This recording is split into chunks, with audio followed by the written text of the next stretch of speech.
અને આજકાલ બગડેલો સમય છે.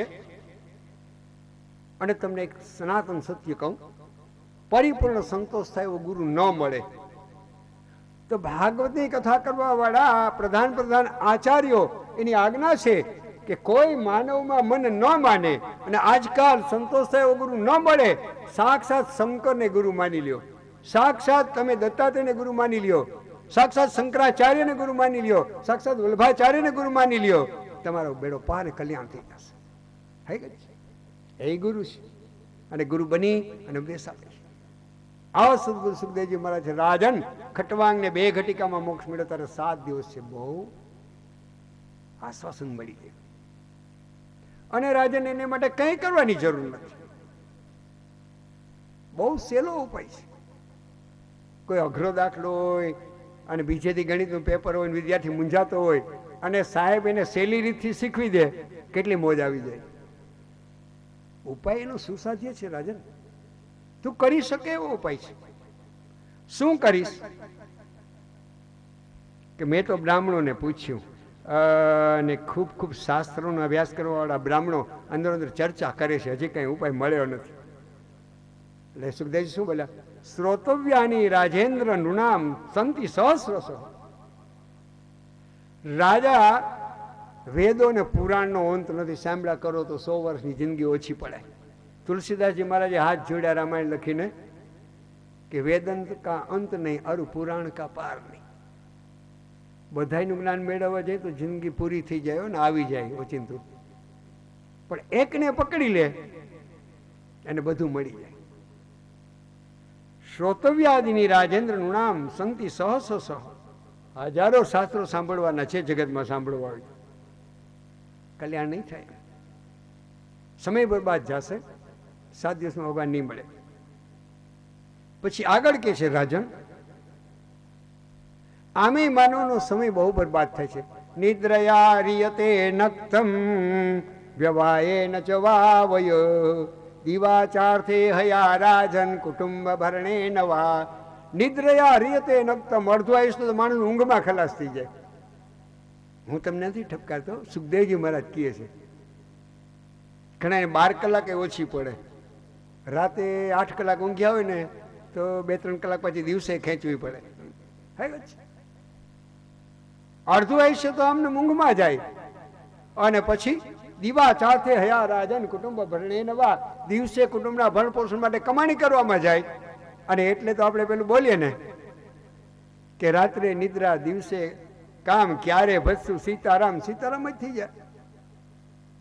આપણે જોઈએ એવો અનુકૂળ સમય રાજાને મળવાનો નથી, પણ આપણે સમયને અનુકૂળ થઈને ભગવાનને ભજવાનું છે.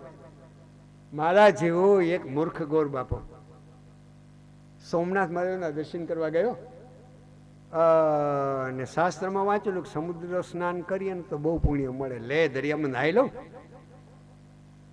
બ્રાહ્મણ ભાઈ આમ મોટું મોજું છે, ઓહો આને કિનારે આવી જવા દઉં, પછી પડું. હવે એ કિનારે શાંત થાય ના થાય તો પાછળ બીજું, એની પાછળ ત્રીજું. તો માછીમારે પૂછ્યું, ગોર બાપા સવારથી બેઠા ને બપોર થયા, કેમ નાવું હોય તો નાહી લો ને. આ મોજા એક પછી એક બંધ થાય તો નાવ. દરિયામાં કોઈ દિન મોજા બંધ થાય નહીં, આવો વિચાર કરો તો નવાય નહીં. એમ સંસારની જવાબદારી કોઈ દિન પૂરી થાય નહીં, ભગવાન કોઈ દી ભજાય નહીં. આપણે સમયને અનુકૂળ થવાનું છે. અને આગળ સુખદેવજી મહારાજ કે રાજન કંઈ કરવાની જરૂર નથી, મનને એવો અભ્યાસ કરાવવાની જરૂર છે. મહારાજ કેવો? મરતી વખતે ભગવાન યાદ આવી જાય, બસ આટલું યાદ રાખીને.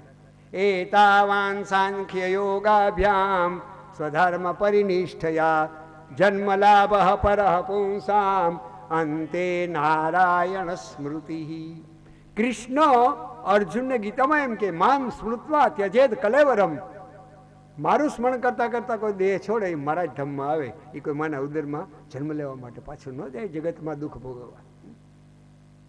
અંતે જો ભગવાનની સ્મૃતિ થઈ જાય મોત વખતે, જીવડો ભગવાનના ધામમાં જાય.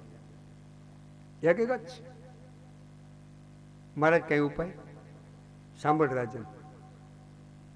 મરતી વખતે કયો વિચાર આવે? જિંદગીમાં માનવ વધારેમાં વધારે જેને પ્રેમ કરે ને એ મરતી વખતે યાદ આવે. યાદ રાખજો. રૂપિયાને બહુ પ્રેમ કર્યો હોય ને એને હજાર હજારની સિરિયલ નંબરની નોટોના બંડલ દેખાય મરતી વખતે. અને આડીવાળી અને ધંધાને ફેક્ટરીને બહુ પ્રેમ કર્યો અને મરતી વખતે એ જ દેખાય કે મજૂર કામ કરતા નથી, 2 મશીન બંધ પડ્યા છે, પણ ભાઈ હવે છેલ્લા નગારા વાગે છે એને મૂકી દે. પણ એવું યાદ આવે, જેને અતિ પ્રેમ કરે મરતી વખતે યાદ આવે, અને ભગવાનને પ્રેમ કરે ને મરતી વખતે ભગવાન યાદ આવે. સાંભળી લ્યો રાજન, જ્યારે મોત નજીક આવે, હાથ પગની નાળીઓ ઠંડી થવા લાગે, આંખ કાનની શક્તિઓ બધી અંદર ઉતરવા લાગે, અને જીવડો અંદર ઉતરે, એ મરતી વખતે એના મનમાં જે વિચાર આવે એમાં મન બંધાઈ જાય, એમાં કુંઠિત થઈ જાય, પછી એ મનને વિચાર બદલવાની શક્તિ નથી રહેતી. જ્ઞાન તત્વ આટલા નબળા પડી જાય મરતી વખતે, અને એને વિચારમાં એ મરે, અને જેવો વિચાર લઈને મરે એવો એનો બીજો જન્મ થાય. મહારાજ આવું બનતું હશે? હા રાજન, તમને એક દ્રષ્ટાંત આપીને સમજાવું. 2 મિત્ર હતા, એકનું નામ રમેશ ને બીજાનું નામ મહેશ. કોલેજમાં ભણતા અને વેકેશનનો સમય, રમેશ ને મહેશ 2 બગીચામાં ફરવા ગયા. મહેશ પાસે કેમેરો, તો રમેશને કહે લે તારો એક સારોથી પોઝ જોઈ લઉં. બરાબર આ ફૂલથી ભરેલું વૃક્ષ છે ને એની નીચે આવી જા, આ ડાળીમાં બહુ ફૂલ છે નીચે ઊભી જા, બરાબર આમ હાથને ગોઠવી દે, બસ બરાબર આ કેમેરાની સામું નજર કર, લાઇટલી સ્માઇલિંગ ફેસ હો, જરા જરા ધીમો ધીમો ધીમો હસતો રહેજે. આમ કીધું. તમને એક કહું કે ફોટો પડવા વાળો આવે ને કે જરા હસતો રહેજે, અને તમે હસો ને ફોટો લઈએ, અને ઓરિજિનલ તમે હસતા હોય ફોટો લઈ લે, એમાં અંતર છે, હકીકત છે. ઓલું બગડેલું હસવું હોય ને ઓલું વાસ્તવિક હોય, હકીકત છે. એટલે રમેશને ગોઠવ્યો ફૂલની ડાળી નીચે, રમેશભાઈ ગોઠવાઈ ગયા આમ મોઢું સારું રાખીને કે હવે મારો સારો ફોટો આવશે. મહેશભાઈ આમ બરાબર ફોક્સ મેળવ્યો અને સારો આમ બરાબર અંદર ચિત્ર આવ્યું, એટલે બટન પુશ કરવાનો સમય થયો, રેડી? તો રમેશ કે રેડી. મહેશને બટન પુશ કરવું ને રમેશની આંખો ઉપર માખી આવીને હાથ મૂક્યો, કેવો ફોટો આવશે તમે કહેજો? હકીકત છે. કેમેરાના બટનને દબાવીએ અને સામે ઉભનારી જે પોઝિશન હોય એમાં કેદ થઈ જાય, એમ મરનારના મનમાં જે વિચાર હોય અને મરે એવો બીજો જન્મ છપાઈ જાય. નેક્સ્ટ ટર્મ પછીની ખેપ બીજી મારવી જ પડે. રાજન, આ પરિસ્થિતિ છે. મૃત્યુ વખતે વિચાર બદલવાની શક્તિ મનમાં રહેતી નથી. માટે જ તને કહું છું 7 દિવસ બચ્યા એમાં તો ઠાકોરને પ્રેમ કર અને એનો બની જાય. નાનકડું એક તમને દૃષ્ટાંત દઉં કે એક યુવાન હતો, પછી અમારે ઉપેન્દ્રભાઈ જેવા ગોરબાપા કે જોવડાવવા ગયો કે ગોરબાપા મારી કુંડલી જુઓ તો કયો ધંધો કરું? એટલે ગોરબાપા હળવેકથી બોલા કે મંગળ સારો છે ને મંગળને લાલ વસ્તુ ગમે, તું ગોળના ડબ્બાનો વેપાર કર, સસ્તા હોય લઈ લેવાનું, મોંઘા થાય વેચી નાખવા. અને ગોળનો વેપાર કરવા લાગ્યો. એમ કરતા કરતા કરતા 700-800 નો ડબ્બો હોય અને 1000 થાય તો વેચી નાખે. 100 ની વસ્તુ એ લઈ લે, 200 થાય એટલે વેચી નાખે. અને ખૂબ પૈસા મેળવ્યા, દીકરા થયા, પછી બાપો મરવા પડ્યો. દીકરાને થયું કે ગમે એટલો ખર્ચો કરીને ડોક્ટરને કહેવું જોઈએ એવું કોઈ ઇન્જેક્શન હોય તો આપો, બાપા થોડા વાર જીવી જાય. ડોક્ટરે આમ બરાબર થેટોસ્કોપ મૂક્યું ને પરિસ્થિતિ બિલકુલ નાજુકો. પછી ઓલો ને પટ્ટો વીંટીને આમાં હવા ભરે, બીપી માપવાનું કે જરા માપી લઈએ પછી ઇન્જેક્શન આપીએ. અને ડૉક્ટર સાહેબે બીપી માપ્યો, માપીને ડૉક્ટર બોલે ઓહો નીચલું બીપી 100 રહેવું જોઈએ, નથી ટપી ગયું. ઉપલું 140 રહેવું જોઈએ, નથી 200 ટપી ગયું. અને બાપો બકવા માંડ્યો, મૂર્ખાવ, 100 ના લીધા ને 200 ભાવ થયો, વેચી મારો. ડોક્ટર આમ કહેતો હતો કે 200 સુધી બીપી પહોંચી ગયું. બાપો કે વેચી મારો ડબ્બા. ભગવાન યાદ આવે મરતી અંતે નારાયણ સ્મૃતિ. રાજન, આજથી ભગવાનને પ્રેમ કર, અંતે ભગવાન યાદ આવી જાય. આવો અભ્યાસ કરવાની જરૂર છે. અને સુખદેવજી મહારાજ એણે 7મો, 8મો ને 9મો શ્લોક એ 3માં પોતાની કથા કરી છે. નૈર્ગુણ્ય સ્થા રમંતે સ્મ ગુણાનો કથને હરિ. અને આગળ કે છે 8મા શ્લોકમાં અધીતવાન દ્વાપરાદો પિતુર દેવપાયના. સાંભળી લે રાજન, નિર્ગુણ નિરંજન નિરાકારનો ઉપાસકને ત્યાગી મહાત્મા છું. છતાંય પિતા વ્યાસ આગળથી 18,000 ભાગવતના શ્લોક ભણ્યો અને કનૈયાને તે સાંભળ્યા ત્યારથી કનૈયામાં આસક્ત થઈ ગયો છું. એટલો સુંદર કનૈયો છે, બસ તારું મન પરોવી દે. નિર્ગુણિયા રમન તે, નિર્ગુણની ઉપાસના કરવા વાળા પણ એમાં આસક્ત થઈ જાય. અને રાજન, જેનું મૃત્યુ નજીક આવે, પ્રભુજી તો ગૃહાત ધીર, ધીરજપૂર્વક ઘરને છોડવું. હું તમે છોડવા નથી, પણ આગળ કહ્યું છે કાં ઘરને છોડવું ને કોઈ પવિત્ર તીર્થમાં જવું, અથવા તો ઘરના વ્યવહારની જવાબદારી મોટા દીકરાને સોંપી અને નિવૃત્ત જીવન જીવવું. 2 વસ્તુ એકે સાથે મનમાં ના રહ્યો. એક જ મ્યાનમાં 2 તલવાર ન રહે એમ મનની અંદર કાં ભોગ અને કાં ત્યાગ, પણ 2 વસ્તુ સાથે ન રહે. કાં સંસાર અને કાં ભગવાન. એક તો સ્વીકારવું જ પડે. મનની એવી ટેવ છે કે નવરું બેસવું ન ગમે, ગમે ત્યાં બંધાઈ જવાનો સ્વભાવ છે. તો રાજન, ભગવાનના લીલાચરિત્રમાં શા માટે મનને ન બાંધી દેવું? એકાંત એની અંદર બેસવાનો અભ્યાસ કરવો. પવિત્ર નદીને કિનારે આવવું, તો ગંગાને કિનારે બેઠેલો છે. પવિત્ર દર્ભનાસન ઉપર બેસવું, રાજન તો દર્ભનાસન ઉપર બેઠેલો છે. પૂર્વ કે ઉત્તર દિશામાં મુખ રાખીને બેસવું. રાજન, બરાબર સીધું બેસવું. પાછળનો બરડો સીધો ગોઠવાઈ જાય. સાયકલના ચેન જેવા મણકા બરડામાં ગોઠવાયેલા છે. એની વચ્ચે 3 નારી રહેલી છે, ઈડા, પિંગલા અને સુસુમડા. ડાબી ઈડા, જમણી પિંગલા, અને વચ્ચેની જે નાડી છે એનું નામ સુસુમડા. ઈડા ને પિંગલા ખુલે ને બંધ થાય, ખુલે ને બંધ થાય. એ ઓટોમેટિક સિસ્ટમ છે, ગિવન બાય ગોડ. ભગવાને એક જીવન ચલાવવા માટે આપેલી પ્રક્રિયા છે. અને વચ્ચેની સુસુમડા કાયમ માટે બંધ હોય, કોઈ યોગીના હૃદયમાં ખુલે. રાજન, સીધો બેસ એટલે 3 નાડીઓ સીધી ગોઠવાઈ જાય.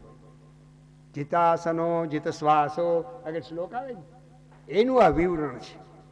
સીધું બેસવાનું, બરડો સીધો ગોઠવાય એટલે 3 નાડીઓ સીધી ગોઠવાય. એને વિજ્ઞાનમાં કરોડરજ્જુ કહેવામાં આવે છે. એના નીચલા છેડાને આંતરપૂછ કહેવામાં આવે. ત્યાં 3 નાડીઓ હોય. જમણું નાક જરા ખુલતું ચાલે અને ડાબુ સેજ દબાયેલું હોય. પછી ડાબુ ખુલે એટલે જમણું સેજ દબાઈ જાય. શરદી ના હોય તો પણ, કારણ કે આ ભગવાનની એક જીવન ચલાવવાની પ્રક્રિયા છે. જ્યારે જમણું નાક વ્યવસ્થિત ચાલતું હોય એટલે જમણી પિંગલા નીચેના ભાગમાં ખુલી ગઈ હોય. ડાબું ચાલતું હોય તો નીચેના ભાગમાં પિંગલા બંધ હોય અને ઈડા ખુલી ગઈ હોય. પણ સુસુમડા કાયમ બંધ હોય, એને ખોલવાનો પ્રયાસ કરીને ખુલી જાય, બેડો પાર થઈ જાય. આ છે યોગની પ્રક્રિયા. અને એ જ આંતરપૂછની નીચે ત્રિકોણાકાર પ્રદેશ આવે, જેને મૂલાધાર ચક્ર કહેવામાં આવે. એ મૂલાધાર ચક્રની અંદર ગણપતિ મહારાજનો વાસ છે એમ કહે છે. મૂલાધાર સ્થિતોસી નિત્યમ, બરાબર. અને એ મૂલાધાર ચક્રની અંદર આપણે એક વાળ તોડીએ ને, એનાથી એ બારીક ને પાતળી સુસુમડા કુંડલીની શક્તિ 3.5 આંટા સાપની જેમ વીંટળાઈને પડેલી હોય છે. એના પર બિલકુલ કફ જામેલો હોય છે અને નિષ્ક્રિય હોય, સક્રિય ના હોય આપણા શરીરમાં. રાજન, એને જાગૃત કરવી છે. વચ્ચેની સુસુમડાનો દરવાજો ખોલવો છે. એના માટે શું કરીશ? જીતાસનો, કોઈ પણ એક આસન પસંદ કરી લે. પદ્માસન, સ્વસ્તિકાસન, સુખાસન, કોઈ પણ. સુખેના આસિતમ, સુખપૂર્વક જેમાં 3 કલાક એક ધારો મુશ્કેલી વિના બેસી શકાય આવો અભ્યાસ થાય, એના આસન કહેવાય. અને પછી પ્રાણાયામનો અભ્યાસ કર. શ્વાસને નિયંત્રિત કરવા માટે અભ્યાસ કર. કારણ મનના વિચારો આવવા ન આવવા, સારા આવવા ખરાબ આવવા, એ આપણા સ્વાચ. અને થોડીક પ્રાણાયામની પ્રક્રિયા, કઈ કથાને આપણે બહુ વિસ્તાર નહીં કરીએ, પ્રાણાયામનો ઉપદેશ આપ્યો. અને રાજન સુષુમ્ના ખુલી જાય અને કુંડલીની શક્તિ જાગૃત થાય, એમાં પ્રવેશ કરે. તો પેલા એ મૂલાધાર ચક્ર પછી આવે સ્વાધિષ્ઠાન, અને એવા એક પછી એક ચક્ર આવે મણિપુર, વિશુદ્ધાખ્ય, અનાહત, આજ્ઞા ચક્ર, છેલ્લે બ્રહ્મરુદ્રમાં સહસ્રદલ કમળ આવે. એમાંથી કુંડલીની શક્તિ પસાર થાય. ઉપર જ્યારે જીવાત્મા આવે ત્યારે એને આખા વિશ્વનું જ્ઞાન થાય અને પરમાત્માનું જ્ઞાન થાય. કેટલીક સિદ્ધિ આવે, એમાં ફસાઈશ નહીં. તના યોગની પ્રક્રિયા એટલા માટે નથી કીધી કે તારે યોગી બનવું અને સમાધિમાં બેસવું, પણ મનને શાંત કરવામાં યોગ ઉપયોગી છે. ભક્તોને યોગ ઉપયોગી છે. યોગ છે એ ભક્તિમાં સાધક છે, બાધક નથી. એટલે મનને શાંત કરવા પૂરતી પ્રક્રિયાને અપનાવી લે. પ્રાણાયામ કરવાથી મન શાંત થાય એટલે કૃષ્ણને પ્રેમ કરવામાં લાગી જાય. આવું કઈ. અને તો ભગવાનનું ધ્યાન કર. ત્યારે પરીક્ષિત પ્રશ્ન કર્યો કે જીતાસનો, જીત શ્વાસો, જીત સંગો, જીતેન્દ્રિયો. આવું તો આપ મને કહો છો, પણ મહારાજ પાછું એમ કહો છો કે પ્રાણાયામ કરવાથી બરાબર મન સ્થિર થાય, એટલે ભગવાનનું ધ્યાન કરો. તો મને બતાવશો ભગવાન કેવો હોય? સુખદેવજી મહારાજ ગંભીર બની ગયા. કોઈ આપણને પ્રશ્ન પૂછે કે ભગવાન કેવો હોય મને કહો, તો આપણે એનું વર્ણન કરી શકીએ? જેનો પરિચય નથી, જેને કોઈ દિન જોયો નથી, જે આપણો મહેમાન બનીને આવ્યો નથી, અને જેનો આપણે અનુભવ કર્યો નથી, એના વિશે આપણે શું શબ્દ બોલી શકીએ? સુખદેવજીએ તો જોયો છે, અનુભવ્યો છે, પણ વાણીથી વર્ણન કરવાનો વિષય નથી ભગવાન. એના માટે શબ્દો ખૂટે. પછી સુખદેવજી મહારાજ બોલ્યા છે, રાજન જો તને સમજાવવાનો પ્રયાસ કરું ભગવાન કેવો હોય. આમ સામે નજર કર, તને શું દેખાય છે? તો કે પૃથ્વી, 30% પૃથ્વી, 70% સાગર.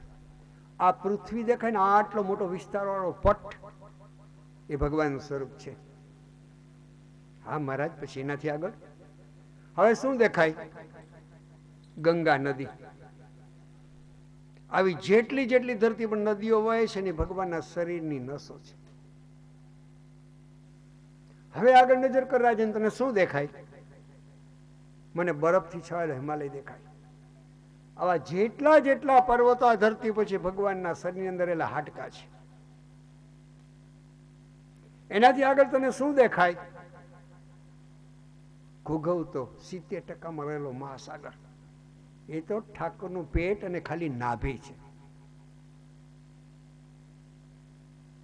પછી રાજન, આ ખાલી ધરતીની તને વાત કરી, એના ઉપર સ્વર્ગ છે, પણ ધરતી ને સ્વર્ગની વચ્ચે અંતરિક્ષ છે. તો પેલો આ ભૂલોક ધરતી, ઉપર અંતરિક્ષ 2, ત્રીજું સ્વર્ગ, ચોથું મહરલોક, 5મું જનલોક, 6ઠું તપલોક અને 7મું સત્યલોક. નીચે અતલ, વિતલ, સુતલ, તલાતલ, મહાતલ, રસાતલ અને પાતળ, 7 પાતળ. આ 14 લોક. એ 14 લોક 50 કરોડ યોજન વિસ્તાર વાળા પક્ષીના ઈંડા જેવા ગોળ ગોળ બ્રહ્માંડમાં સમાયેલા છે. 50 કરોડ યોજન વિસ્તાર વાળું બ્રહ્માંડ. અને આવા ભગવાને કોટી બ્રહ્માંડો પ્રગટ કર્યા છે, અને એ કરોડો બ્રહ્માંડને પોતાના એક રૂવાડામાં ધારણ કર્યા છે. તો એ ભગવાન કેવડો હશે હું તને કેમ બતાવું? વિચાર કર. વિરાટનું ધ્યાન બતાવ્યું પેલા, કે વિરાટ કોને કહેવાય, આવું ધ્યાન બતાવ્યું. અને રાજા ગભરાયો. અરે રાજન ગભરાય નહીં, સાંભળ, હજુ તને ઘણું કહેવાનું છે. આ ધરતી ઉપર સેવા કરવાના સ્વભાવ વાળા જેટલા જેટલા સેવકો છે, એ બધા સેવકના સમુદાયને ભેગો કરીએ તો એ ઠાકોરના ચરણ છે, જેને આપણે શુદ્ર કહીએ. અને બહારથી માલ લાવીને વાજબી ભાવે પ્રજાને વેચવાવાળા વ્યાપારીના સમુદાયને ભેગા કરી ઠાકોરના સાથળને કમર બને, જેને આપણે વૈશ્ય કહીએ છીએ. ધરતી ઉપર માનવ સમાજને બચાવવા માટે વીરતાથી રણ મેદાનમાં મરી અને બલિદાન આપવા વાળા જે ક્ષત્રિયો છે એ બધાને ભેગા કરીએ એ ભગવાનની ભૂજા છે. અને ધરતી પર જેટલા તપસ્વી બ્રાહ્મણો છે એને ભેગા કરીએ એ ભગવાનના મુખ છે. એટલે જ તમને 1604થી ઉપેન્દ્રભાઈ પૂજા કરાવે એમાં એક મંત્ર આવે છે, ઓમ બ્રાહ્મણો છે મુખમાસીદ બાહુરાજન્ય કૃત ઉરુ તદસ્યદ વૈશ્ય પદભ્યાગુ શૂદ્રો અજાયત. આ વિરાટનું ધ્યાન કેમ બતાવ્યું પરીક્ષિતને? સુખદેવજી મહારાજ, કારણ ડોક્ટર આગળ જઈને આપણે સામે બેસીએ, નાડીએ તપાસે, થેટોસ્કોપ મૂકે, પણ આપણી હાલત જોઈ અને આપણે જે એને કંઈ વાત કરીને એના પછી ડૉક્ટરને ખબર પડી જાય કે આ રોગ આને આવો છે અને એની આ દવા કરવાની જરૂર છે. એમ પરીક્ષિતને સામે બેઠેલો જોઈને સુખદેવજી મહારાજને ખબર પડી ગઈ કે વિરાટ પરમાત્મા છે. એનો આ રાજાએ વિચાર કર્યો હોત અને ધરતી ઉપરના બધા બ્રાહ્મણોને ભેગા કરીએ એ ઠાકોરનું મુખ થાય આવી આને ખબર હોત તો સમીક ઋષિના ગળામાં સાપ ન પહેરાવે. એટલા વિરાટનું ધ્યાન આપ્યું. હકીકત છે. અને ગભરાયો. મહારાજ ઠીક છે, વિરાટના ધ્યાન તને બતાવ્યું, તું ગભરાય છે? ચતુર્ભુજ નારાયણનું ધ્યાન કર ને મારા ઈષ્ટદેવ શ્યામ સુંદર કનૈયાનું ધ્યાન કર લે. યોગનો અભ્યાસ કર, પ્રાણાયામથી મન શાંત થાય એટલે કનૈયાના ચરિત્રમાં ખોવાઈ જા. અને ચરિત્ર માટે તને વધારે નહીં. અને બીજા અધ્યાયનો 36મો શ્લોક છે, એની અંદર કહી દીધું છે સંક્ષેપમાં, તસ્માત સર્વાત્મના રાજન હરિ સર્વત્ર સર્વદા શ્રોતવ્ય કીર્તિતવ્યશ્ચ સ્મર્તવ્યો ભગવાન નૃણામ. બીજો અધ્યાય ને 36મો શ્લોક મળ્યો ને? બોલી જાઉં પાછું. તસ્માત સર્વાત્મા રાજન હરિ સર્વત્ર સર્વદા શ્રોતવ્ય કીર્તિતવ્યશ્ચ સ્મર્તવ્યો ચેચ્છતા ભયમ. તસ્માત સર્વાત્મના રાજન, એટલે કહું છું રાજન, રાજન સંબોધન છે. સર્વાત્મના બધા જીવના આત્માના રૂપમાં બધાની અંદર રહેલો છે. ગીતામાં કહ્યું ને, મમે વાંસો જીવ લોકે જીવભૂત સનાતન મન ષષ્ટાનિન્દ્રિયાણી પ્રકૃતિ સ્થાની કરસતી. બીજો શ્લોક કહું ગીતાનો, સર્વસ્ય ચાહમ હૃદિ સન્નિવિષ્ટો મત્ત સ્મૃતિ જ્ઞાનમ અપોહનંચ. બધે રહેલો છે ને ભગવાન. એટલે સુખદેવજી કહે છે કે સર્વાત્મના રાજન, બધાના આત્માથી બધામાં વસે છે. હરિ, છતાં એ હરિ બનીને સાકાર બને છે. હવે હરિની વ્યુત્પત્તિની વ્યાખ્યા કરવી હોય તો કેવી થાય? હરતી પાપી નામ પાપમ ઇતિ હરિ. પાપીઓના પાપને હરી લે ને એને હરી કહેવાય. એ રામ બનીને આવે ને કૃપા કરે તો આપણા પાપ નાશ પામે, કૃષ્ણ બનીને આવે ને કૃપા કરે તો પાપ નાશ પામે. આવા હરિ સર્વત્ર સર્વદા ગીયતે, એ બધે ગવાય છે. શ્રોતવ્ય હો, સાંભળવા લાયક કોઈ તત્વ હોય તો ભગવાનના ચરિત્ર. કીર્તિતવ્યશ્ચ, અને ઊંચામાં ઊંચા કીર્તિ પ્રાપ્ત કરે એવા કોઈના ચરિત્ર હોય તો ભગવાનના. સ્મર્તવ્યો, સ્મરણ કરવું હોય તો ભગવાનના ચરિત્રનું. ભગવાન નૃણામ, રાજાના આવા ભગવાનનો ભક્ત બની જા. અને ત્યાર પછી પરીક્ષિત મહારાજ એણે એક પ્રશ્ન કર્યો છે 4થા અધ્યાયમાં. અને રાજો વાચોથી આપણે શરૂઆત કરવું છે લાલાભાઈ. રાજો વાચ. હા, સમીચીનમ વચો બ્રહ્મન સર્વજ્ઞસ્ય તવાનઘ તમો વિસર્યતે મહ્યમ હરેઃ કથયતઃ કથા. આગળનો શ્લોક, ભૂય એવ વિવિત્સામિ ભગવાન આત્મમાયયા યથેદં સૃજતે વિશ્વં દુર્વિભાવ્યમધીશ્વરૈઃ. યથેદમ સૃજતે વિશ્વમ, ભગવાન વિશ્વને સર્જન કેમ કરે? આત્મમાયયા, પોતાના માયાને લઈને ભગવાન સૃષ્ટિનો વિસ્તાર કેમ કરે? મને કહેશો? એટલે સુખદેવજીએ સાધારણ જવાબ આપ્યો કે હા ભાઈ, ભગવાન આગળ એવી માયા છે, આનો ઉપયોગ કરો ને એટલે આ સૃષ્ટિ પ્રગટ થઈ જાય. તો મહારાજ મને કહેશો, તમે તો એમ કહો છો કે સર્વાત્મના ભગવાન બધાયનો આત્મામાં છે અને બધાયની અંદર જે રહેલો છે એ ભગવાન જ છે. તો કોઈ માનવ દુઃખી ને કોઈ સુખી, આમ કેમ બને કે ના બને? બીજું, આપ કહો છો કે બધામાં ભગવાન રહેલો છે, એ સર્વનો આત્મા છે અને પાછો બધાથી પરે રહેલો છે, એને પુરુષોત્તમ કહેવાય છે.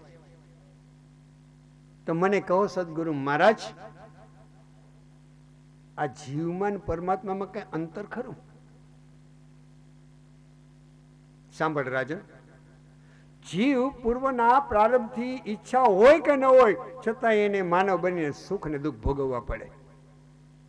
અને પરમાત્માને કોઈ પ્રારબ્ધ જ નથી હોતું, એ નિજ ઈચ્છાથી જીવનું કલ્યાણ કરવા આવે છે. મારે ને તારે બંધન હોય ને બંધનથી આવવું પડે ને ભગવાન સ્વેચ્છાથી આવી શકે. મારે ને તારે પ્રારબ્ધ હોય ને ભગવાનને પ્રારબ્ધ ન હોય. મારે ને તારે મમતાની દોરીને વાસના હોય ને ભગવાનને એવું કાંઈ ના હોય. અંતર છે. તો સદગુરુ મહારાજ, ભગવાનથી જીવડો નોખો પડી ગયો ભૂલ કહેવાય કે? એ તો તારી સાચી વાત છે રાજન. તો મને કહેશો, ભગવાનથી આ જીવ ક્યારથી જુદો પડ્યો? નક્કી થાય ભગવાનથી જીવડો કે દિવસથી નોખો પડ્યો? રાજન, એ ગોટાળામાં રહીશ ને તો 7 દિવસ નીકળી જશે. રોગ લાગુ પડ્યો જ છે, એની દવા કરવી જોઈએ. ક્યાંથી વાયરસ આવ્યા ને ક્યાંથી જંતુ આવ્યા ને સાહેબ તમારી દવામાં કઈ રીતે કામ લાગે? ભાઈ, હું કેટલા વર્ષ ભણ્યો ને ત્યારે હું એમડી થયો અને હું તને 3 મિનિટમાં ક્યાંથી સંભળાવું? દવા લઈ લે નકર પૂરું થઈ જશે. થયું જ. સાંભળ રાજન, નક્કી કરવું મુશ્કેલ છે. સાંભળ, સુખદેવજી મહારાજે સહજ એને સમજાવવાનો પ્રયાસ કર્યો. કોઈ વ્યક્તિ કોઈને ઘરેથી મિત્રને એક પુસ્તક લાવે વાંચવા, વાંચે, પછી એને કોઈ જગ્યાએ ઘરમાં મૂકી દે. મહિના દિવસમાં પાછું દેવાનું, એને બદલે વર્ષ વયું જાય. પેલો મિત્ર માગવા આવે, પછી ભૂલાઈ ગયું હોય ને ગોતે. હવે તમે મને નક્કી કરીને કહેજો કે આ પુસ્તક આ કબાટમાં આ ખાનામાં 3 પુસ્તકની વચ્ચે મૂક્યું, એ વાત મનમાંથી નીકળી ક્યારે ગઈ? થાય નક્કી? ભૂલાયું ક્યારે નક્કી થાય? રાજન, આવું છે. જીવડો ભગવાનથી ક્યારે જુદો પડ્યો ને કહેવું બહુ મુશ્કેલ છે. પણ ભાવ રોગ લાગુ પડ્યો છે એની દવા કરવી જોઈએ, એટલી વાત ચોક્કસ સમજી લેવાની જરૂર છે. તો મહારાજ મને સમજાવો, ભગવાને આ વિશ્વની રચના કેમ કરી? કે પ્રલય કરીને ભગવાન એકલા એકલા બેઠા હતા ને, એને ગમ્યું નહીં. તમે ક્યારેક અનુભવ કરજો કે ઘરે વારે વારે 2-2, 4-4 કંકોત્રીઓ લગ્નના સિઝનમાં આવે ને આપણે ગોઠવી દેવા, આપણે 2 અહીંયા જાય, 2 અહીંયા જાય, 2 અહીંયા જાય. અને ભાઈને ઘેરે એકલો રહેવાનો વારો આવ્યો હોય ને કમાડ કરીને બંધ કરીને બેઠો હોય, તમને કહેજો કેટલો સમય એને ઘરમાં એકલું ગમશે? કલાક, 2 કલાક, 4 કલાક પડ્યો રહેશે. પ્રલય કાળ હતો અને પ્રભુને એકલા એકલા ગમ્યું નહીં. અને વિચાર આવ્યો, એકોહમ બહુશ્યામ પ્રજાએ, તો એકમાંથી અનેક રૂપે થાવ. મહત્તત્વ થયું, અહંકાર થયો, ના 3 ભાગ થયા.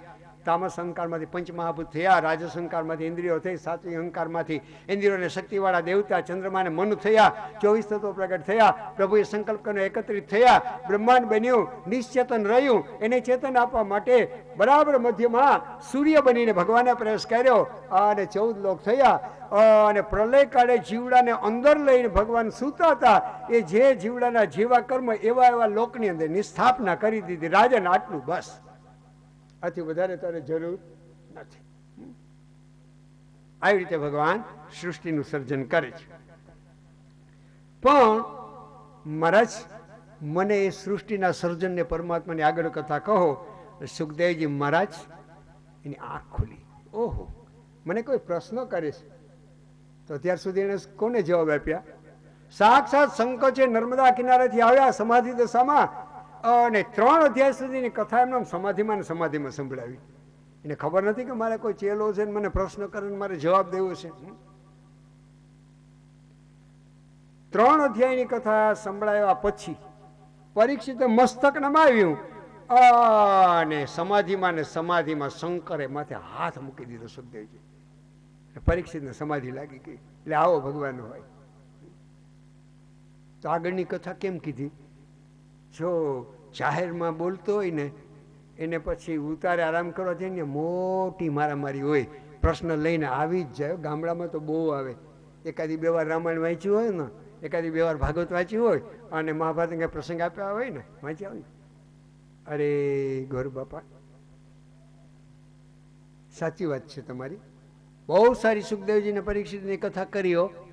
3 અધ્યાયની કથા કરી, એમાં બધું જ્ઞાન આપી દીધું અને માથેથી મોટા બાપાએ ઉપર હાથ મૂક્યો અને પરીક્ષિતને સમાધિ લાગી ગઈ. હવે જો એને સમાધિ લાગી ગઈ તો આગળની કથા અને 7 દિવસ બકબક કરવાની કઈ જરૂર હતી? આવું પૂછવા વડાય નીકળ્યો કે ના નીકળે? પણ સુખદેવજી મહારાજ સમજતા હતા કે જેણે 10,000 વર્ષ સુધી તપશ્ચર્યા કરી છે એવા પરાશરે મત્સ્યગંધાના સૌંદર્યને જોયું અને આસક્ત થઈ ગયા. 10,000 વર્ષ સુધી જેણે તપશ્ચર્યા કરી એવા વિશ્વામિત્ર એક જ વાર સુંદર સુંદર મેનકાને નાચતી જોઈ અને મોટા બાપાને દિવાળું ફૂંકાઈ. હકીકત છે. એટલા માટે સુખદેવજી મહારાજ સમજે છે કે કૃપા કરીને મસ્તક ઉપર હાથ મૂક્યો એકવાર ભગવાનના દર્શન કરાવ્યા, પણ છેલ્લા શ્વાસ સુધીને 7મે દિવસે તક્ષક આવીને ડંખ મારે ત્યાં સુધી કથા નહીં કહેતો રહું તો વળી પાછું એનું મન હસ્તિનાપુર ને સુંદર રાણીઓમાં નીકળી જશે. આ કારણથી કથા કહેતા રહીશું. બીજા વિચારને અંદર પ્રવેશ કરવાનો મોકો જ ન આપો તો ભગવાન મળે. કેવાનો વાત છે? અને કોઈ વિચાર આવે એટલે અંદરથી મન જ કહી દે કે નો વેકેન્સી, ભાઈ તારા માટે હવે જગ્યા નથી, હું ભગવાનનો બની ગયા છું. એટલે આગળની કથા કીધી છે. અને પરીક્ષિતે સૃષ્ટિની ઉત્પત્તિની કથા પૂછી અને સુખદેવજી મારી આંખ ખુલી ગઈ. લે કથા કરવા આવ્યું છે, મારે મંગલાચરણ કરવું જોઈએ. તો સુખદેવજી મારને હાથ જોડીને કહેવાનું પણ મન થઈ જાય કે નહીં કે મોટા બાપા 3 અધ્યાયની કથા તો એમને કરીને હવે મંગલાચરણ કરશો? મંગલાચરણ ક્યારે હોય તમે મને કહેજો. એક એક પ્રસંગમાં વિચાર કરીને કથા કરવાની ટેવ છે. એટલે કહું છું, આજકાલ નકલનો જમાનો આવી ગયો. ખરેખર સાચી વાત કરું છું. મોટા મોટા કથાકારની કેસેટો સાંભળીને ઘણા કથા વાંચવા માંડે. પોતે હકીકતે કોઈ શ્લોક લઈને બેસે અને વિચારતા નથી. અમારે ઉપેન્દ્રભાઈ ચર્ચા થઈ, આજે બ્રાહ્મણના દીકરાને આ જરૂર છે. ભાઈ તારું પોતાનું કઈ વિચારેલું છે આમાં? નકલ કરતા તો બધાને આવડે. અને એક કહો દુઃખ લગાડતા નહીં, નકલ કરવામાં અક્કલની જરૂર પડતી જ નથી. સીધું ચાલી જ જવાનું હોય કે ના કહેજો મને. એ હકીકત છે. નકલમાં અક્કલની જરૂર ના પડે, પણ કાંઈક પોતાનું દેવું હોય ને તો બુદ્ધિને કસવી પડે.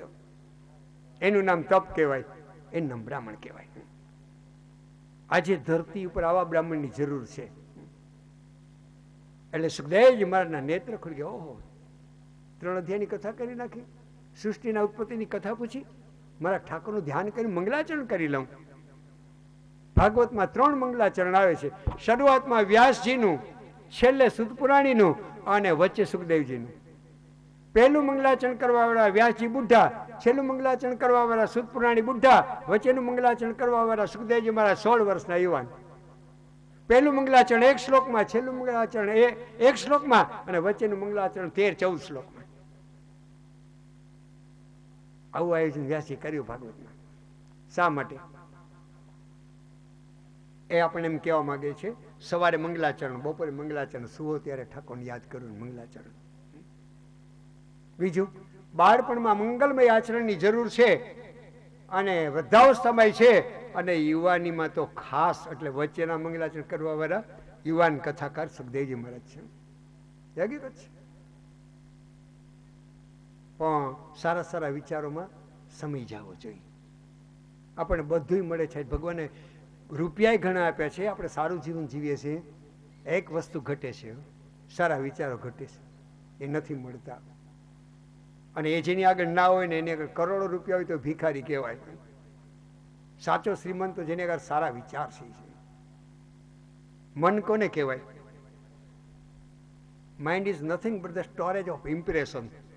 વિચારોનું એક મોટામાં મોટું સંગ્રહ સ્થાન છે, એને મન કહેવાય. પણ સારા વિચાર ભરો, નબળા નહીં. એટલે વેદોમાં પેલા પ્રાર્થના આવે, તન્મે મનઃ શિવ સંકલ્પમસ્તુ, મારું મન પવિત્ર વિચાર કરવા વાળું થાય પ્રભુ. વિદ્વાનો એમ કે છે ભગવાનને મેળવવા માટે કાં વિચાર માત્ર ને ચોકડી મારી દો ને કઈ વિચાર ન કરો, અને જો વિચાર કર્યા વિના ન રહેવાય તો ભગવાનના જ વિચાર કરો. બે જ વસ્તુમાં ભગવાન મળે, બાકી ત્રીજીમાં ન મળે. વિચાર ન કરો અથવા કરવા જ છે તો ભગવાનના જ વિચાર કરો. એટલે સુખદેવજી મારે કથા કરવાની છે, મંગલાચરણ તો કાર્ય નહીં. લે મંગલાચરણ કરી લઉં. શ્રી શુક ઉવાચ નમઃ પરસ્મૈ પુરુષાય ભૂયસે સદુદ્ભવ સ્થાન નિરોધ લીલયા ગૃહીત શક્તિ ત્રિત્રયાય દેહિનામ અંતર્ભવાયાનુપલક્ષ્ય વર્ત્મને નમો નમસ્તે તુરુષભાય સાત્વતામ વિદુરકાષ્ઠાય મુહુકુયોગિનામ નિરસ્ત સામ્યાતિશયેન રાધસા સ્વધામનિ બ્રહ્મણિ રંસ્યતે નમઃ યત કીર્તનમ યદ સ્મરણમ યદીક્ષણમ યદ વંદનમ યદ શ્રવણમ યદર્હણમ લોકસ્ય સદ્યો વિધુનોતિ કલ્મષમ તસ્મૈ સુભદ્ર શ્રવસે નમો નમઃ. 20મો શ્લોક મહત્વનો છે. શ્રીયઃ પતિર્યજ્ઞપતિ પ્રજાપતિર ધિયામ પતિર્લોકપતિર્ધરાપતિ પતિર્ગતિશ્ચંદકવૃષણિ સત્વતામ પ્રસિદ્ધતામ મે ભગવાન સતામ પતિ પ્રસિદ્ધતામ. પસંદ થાવના ચેલાને કથા કરવી છે. સૃષ્ટિની ઉત્પત્તિની મને ક્યાંથી ખબર પડે? સુખદેવજી કે અને મંગલાચરણ કર્યું સુંદર. ત્યાર પછી સૃષ્ટિની ઉત્પત્તિની કથા કીધી છે. અને સૃષ્ટિની ઉત્પત્તિની કથા કયા પછી રાજાએ પ્રશ્ન કર્યો છે કે એમાં શું બને? કે જેવા જેવા લોક એવી સૃષ્ટિ. સ્વર્ગમાં દેવ હોય, પાતાળમાં દૈત્ય હોય, ધરતી ઉપર માનવ હોય. દેવ કોને બનાવે ભગવાન? જેના પુણ્ય અધિક હોય ને પાપ ઓછું હોય દેવ બને. જેના પાપ અધિક હોય, પુણ્ય ઓછું હોય દૈત્ય બને. અને પાપ ને પુણ્ય લગભગ સરખા ભાગના હોય ને એ માનવ બને. આવું થોડું સમજાયું. અને પછી રાજાના ધરતી ભગવાનના અવતાર થાય. મહારાજ મને અવતારની કથા કહેશો? સાંભળી લો રાજન, તમે જેવો પ્રશ્ન મને કર્યો એવો જ પ્રશ્ન એકવાર પિતા બ્રહ્માને દીકરા નારદે કર્યો હતો. એના સંવાદથી તમને સંભળાવું. એકવાર બ્રહ્માજી તપશ્ચર્યા કરવા બેઠા. જો ગોરબાપાની કથા છે ને, એ ક્યારેક ડબલ એક્સપ્રેસ થઈ જાય, કારણ કે સમયે સમયે કથા કરવી પડે ને. અને મને એક અલ્ટિમેટમ નોટિસ મળી છે કે સોમવાર આવે અને 4:30 થાય ને પછી હીરામાં કહે છે ગોરબાપા હવે બંધ કરો. ઘણું થયું ને, ઘણી કથા સાંભળી, કહી દેવાનું છે. એટલે ક્યારેક ડબલ એક્સપ્રેસ ને ક્યારેક નાના નાના સ્ટેશનને લેવા પડે. ચરિત્રની સારી કથા આવે ને, પણ કથાનો ત્યાગ નહીં કરવો. એક વાત ચોક્કસ, ઝડપ કરીશ, વિસ્તાર કરીશ, સંક્ષેપમાં કહીશ, વિસ્તારથી કહીશ. બેટા તમે જેવો પ્રશ્ન કર્યો ને રાજન, એવો જ નારદે પિતા બ્રહ્માને પૂછ્યું હતું. એકવાર બ્રહ્માજી સૃષ્ટિનો વિસ્તાર કરવા માટે તપશ્ચર્યા કરવા બેઠા અને નારદને થયું કે મારે બાપુજીની સેવા કરવી જોઈએ. બ્રહ્માએ તપશ્ચર્યા કરી દેવતાના 100 વર્ષ, માનવના 36,000 વર્ષ. એમાં વૈકુંઠાધિપતિના દર્શન થયા. પોતાના જમણા હાથથી બ્રહ્માના જમણા હાથને સ્પર્શ કર્યો તો મારી જ વિભૂતિ છે. સૃષ્ટિનો વિસ્તાર કરો. પછી ધર્મમાં ગડબડ થાય ત્યારે હું અવતાર લઈને આવીશ. પ્રભુ આપના ધરતી પર કેટલા કેટલા અવતાર થાય? ભગવાને ચતુશ્લોકી ભાગવત કહ્યું, 4 શ્લોકમાં છે. અને પછી 24 અવતારની કથા કીધી. વરા, નારદ, સનતકુમાર, નરનારાયણ, કપિલ, દત્તાત્રેય, ઋષભદેવજી, પૃથ્વીરાજા, મત્સ્ય, કુર્મ, વરા અને મોહિની નારાયણ, ધન્વંતરી, નૃસિંહ, વામન, પરશુરામ, રામ, દાઉ, કૃષ્ણ, બુદ્ધ, કલ્કી, ધર્મ, મનુ, 24 અવતારની કથા કીધી. અને પછી કેવા લાગ્યા છે સુખદેવજી મહારાજ કે ભગવાને મને આ કથા કીધી છે અને ભગવાનના જ અવતારોની કથા છે, એટલે આનું નામ તું રાખજે બેટા ભાગવત. અને એવી રીતે ધરતી ઉપર જઈને માનવને સંભળાવજે કે માનવ માત્રના હૃદયમાં ભક્તિ અને પ્રેમ જાગે. આટલો સમજ સાંભળ્યો સુખદેવજી આગળથી. પછી પરીક્ષિત બોલ્યો કે મહારાજ, સૃષ્ટિનું સર્જન ને ભગવાનના અવતારની કથા તો મને તમે કહી, પણ ભગવાનની સૃષ્ટિ કેટલો સમય ચાલે? સાંભળ રાજન, એ બહુ ગોટાળાવાળી વાત છે, પણ સતયુગ, ત્રેતા, દ્વાપર ને કલી 4 યુગ જાય એને એક ચતુર્યુગને ચોકડી કહેવાય. આવી 71 ચોકડી જાય એટલે એક મન્વંતર જાય, આવા 14 મન્વંતર જાય એટલે બ્રહ્માનો એક દિવસ જાય, અને આટલી જ બ્રહ્માની રાત્રિ રે એવો બ્રહ્માનો રાત ને દિવસ, આવા 30 દિવસનું બ્રહ્માનો મહિનો, અને આવા 12 મહિનાનું બ્રહ્માનું વર્ષ, અને આવા 100 વર્ષનું બ્રહ્માનું આયુષ્ય. હવે તું કે કેટલી સૃષ્ટિ રે? એ ગણતરી કરવી મુશ્કેલ છે. તો પછી બ્રહ્માજીની રાત પડે ને બ્રહ્મા સુવે કે? હા રાજન, સાંજ પડે ને બ્રહ્મા સુવે ને એટલો જ સમય બ્રહ્માની રાત્રિ રે, અને એક કલ્પ કહેવામાં આવે, અને રાત પૂરી થાય ને વિકલ્પ કહેવામાં આવે. તો ગુરુજી મને કલ્પ અને વિકલ્પ હવે વિસ્તારથી સમજાવો, મને વિસ્તારથી સમજાવો. ત્યારે સુખદેવજી મહારાજ બોલ્યા કે રાજન, તો એના માટે મારા પિતા વ્યાસજી આગળથી ભણેલું ભાગવત, અને વ્યાસજી સભામાં જ બેઠા છે, અને એના પિતા પરાશરય સભામાં બેઠા છે. પિતા વ્યાસજી આગળથી ભણેલું ભાગવત એ મારે સ્વયં આખે આખું તમને કેવું પડશે. લ્યો પેલા એના પ્રધાન સિદ્ધાંત તમને કહી દઉં, અને પછી શ્રીમદ ભાગવત કહું. બરાબર 10મા અધ્યાયનો પહેલો શ્લોક. શ્રી શુક ઉવાચ અત્ર સર્ગો વિસર્ગશ્ચ સ્થાનમ પોષણમૂતયો મન્વંતરો રેશાનઃ નિરોધો મુક્તિરાશ્રય.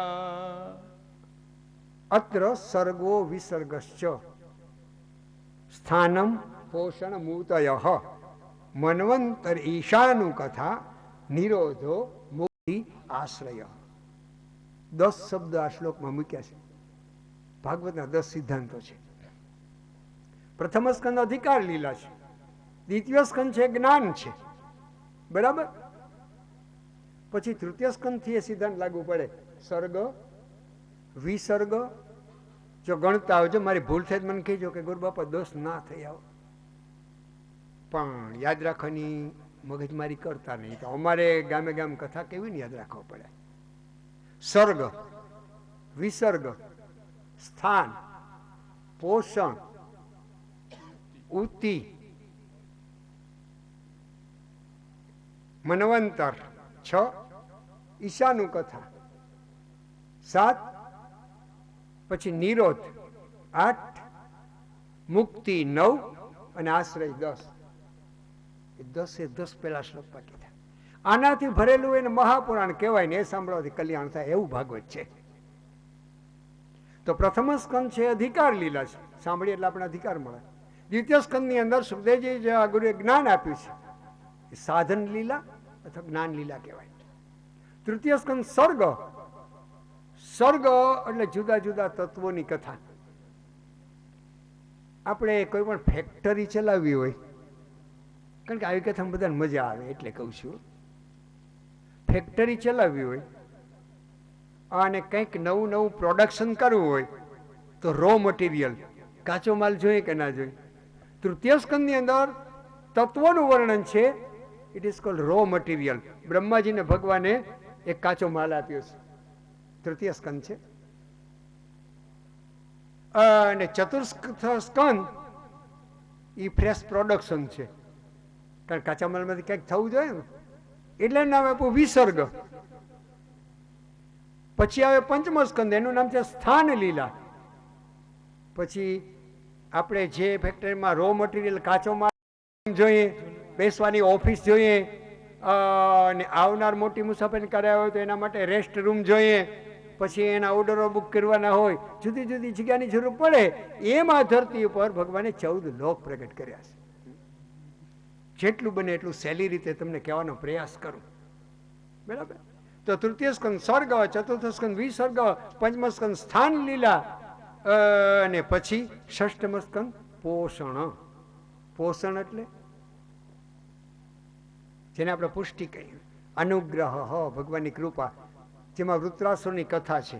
મરતા મરતા એને નારાયણના દર્શન થયા, એટલે પોષણ લીલા. પછી આવે સપ્તમ સ્કંદ, નામ ઉતિ. ઉતિ એટલે કર્મની વાસના, હિરણ્યકશ્યપની અસદ વાસના, પ્રહલાદની સદ વાસના, અને મારા તમારા માનવની મિશ્ર વાસના, એનું પ્રકરણ છે ઉતિ લીલા.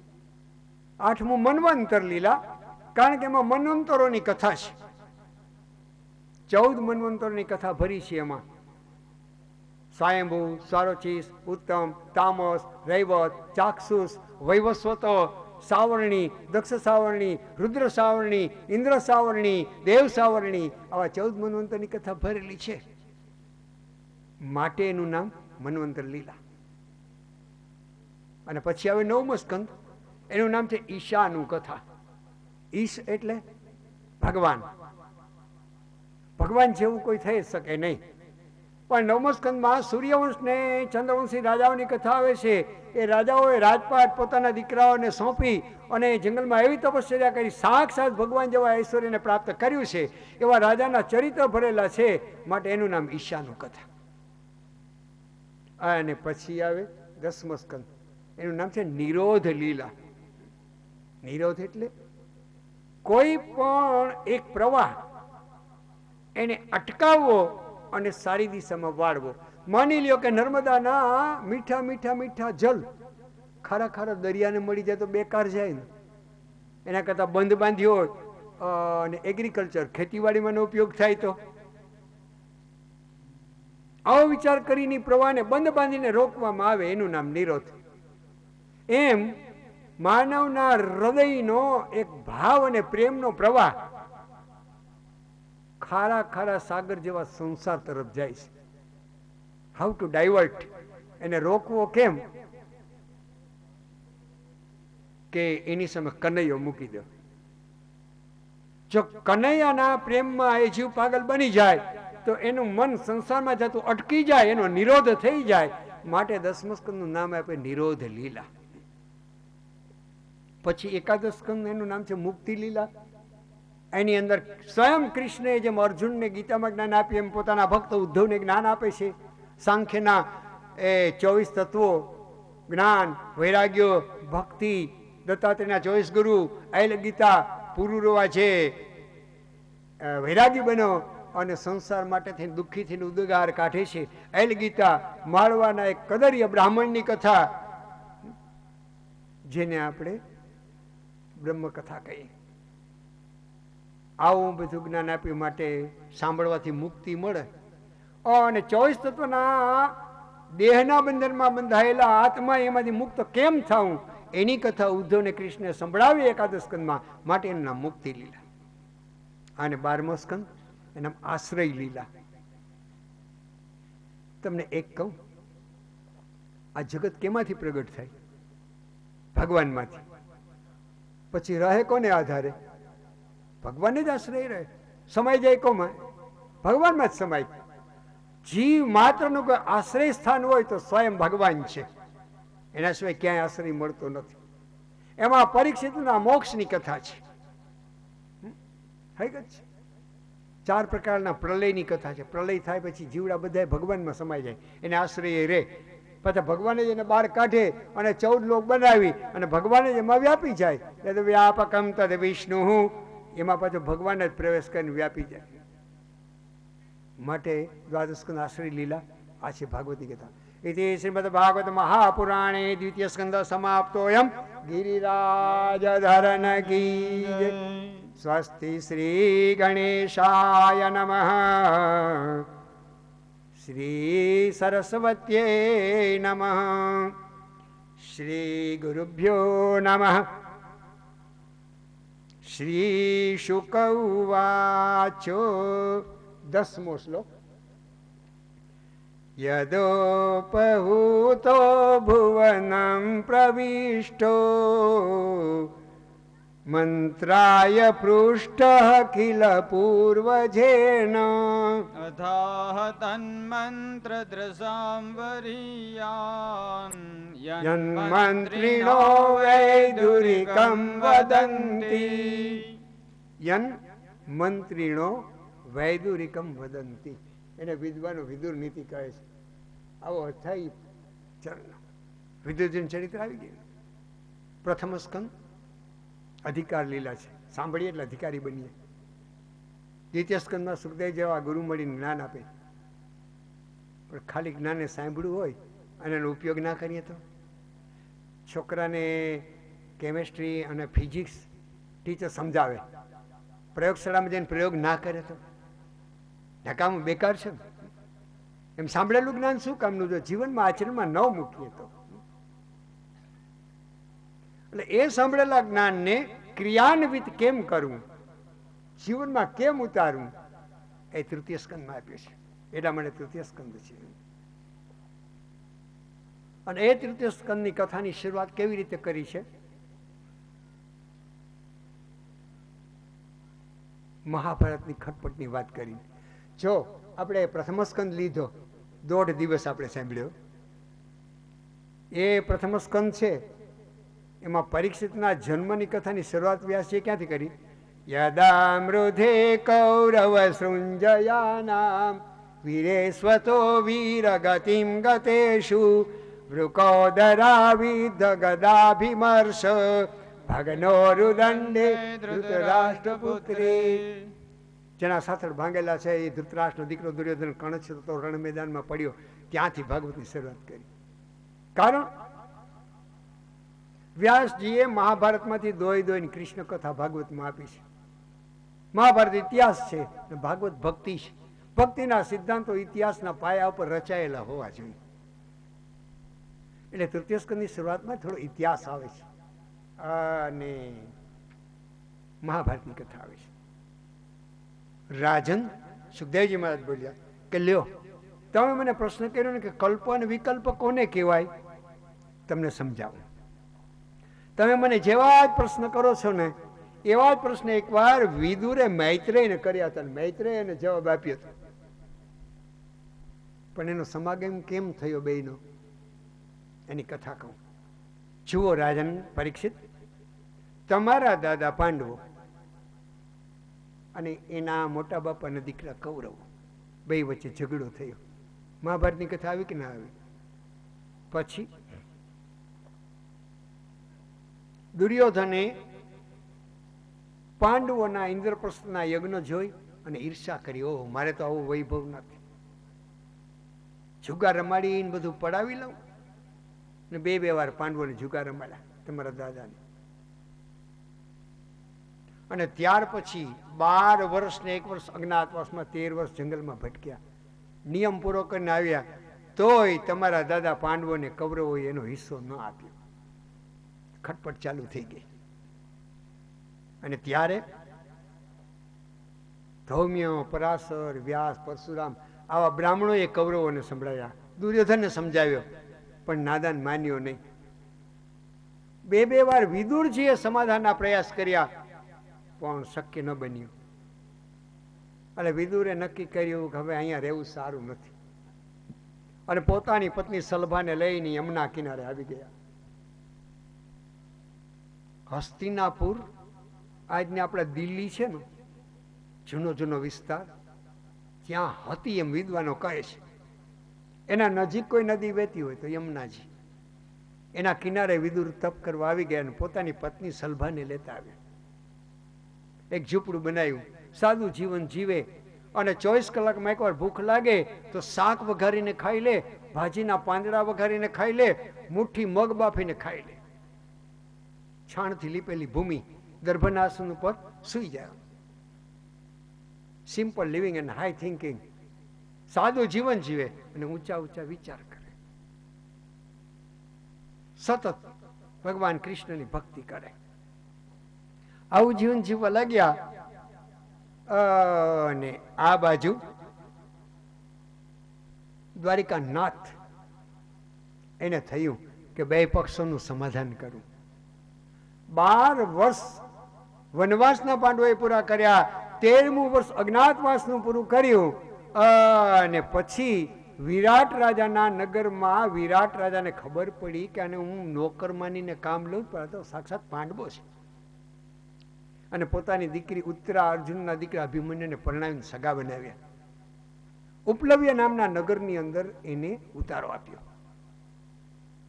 આ વાતની ખબર આંધળા ધૃતરાષ્ટ્રને પડી. અને એનો એક સેવક હતો જેનું નામ સંજય. ભગવાન કૃષ્ણને ખબર પડી કે પાંડવો વિરાટનગરમાં પ્રગટ થઈ અને ઉપલવ્યમાં રહે છે, લે એની ખબર કાઢી આવું.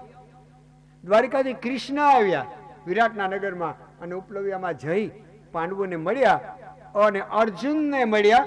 અર્જુનના આવાસમાં જઈ એક જ આસન ઉપર અર્જુનની બાજુમાં બેસી ગયા.